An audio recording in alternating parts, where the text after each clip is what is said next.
in college, they wanted you to do certain tests here and there. For sure. And just like we had to practice the 225 test and get you ready for the NFL Combine, but we used the 90-degree method primarily as our main training methodology. We didn't say, hey, you got to touch your chest for your 225 test, so we're going to do all your bench press, touch and go to the chest. No, we hardly did that. We used it mainly as a test. We periodically checked once every 7 to 14 days. Honestly, it was probably closer to the 14-day mark. And talk to the audience about what you noticed with your body. Were you at a detriment or not? No, not at all.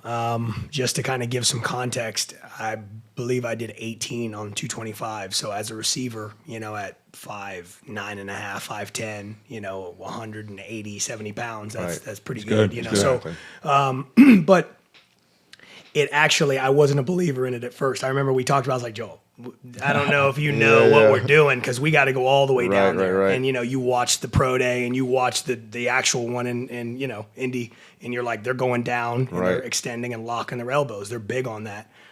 And I thought that I was going to be weaker going in because we had only done 90. Right. But you taught us how to, really open up the chest, lock the form in, make sure your elbows are nice and tight, hit 90, activate the back, allow the back to wrap around the spine and explode out of the hole. Exactly. And I was like, okay, I'm doing a lot of reps at 90, and we're pausing for like 2 or 3 seconds at the bottom. You would make us, maybe longer in some cases. And I was like, I think I'm going to be good for 225. And we got to our little mock test before I left for FIU and did my pro day at FIU. And we had done, I want to say 15 or 16. I didn't want to burn it out. And you were like, don't do as many as you think you can. Don't deplete it because you're about to leave. Right. And I was like throwing up 15 reps easily. I was like, this is crazy. And I didn't think, just like a lot of folks do, a lot of your followers as well, that think the ATG squats there's more power there.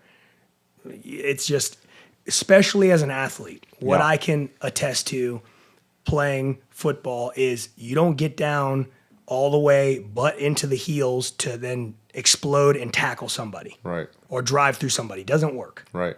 So that's too much time. The guy's already run around you. Exactly. So you've got to explode from a 90-degree angle 100%. or even a little bit higher, 120 in some cases, and then shoot your hips through like a hinge, like an RDL at the top, snap your hips through and go through a person. Right. So in order to do that, you need to be training 90 degree. It's just folks don't realize that this is the most optimal way of training. Exactly.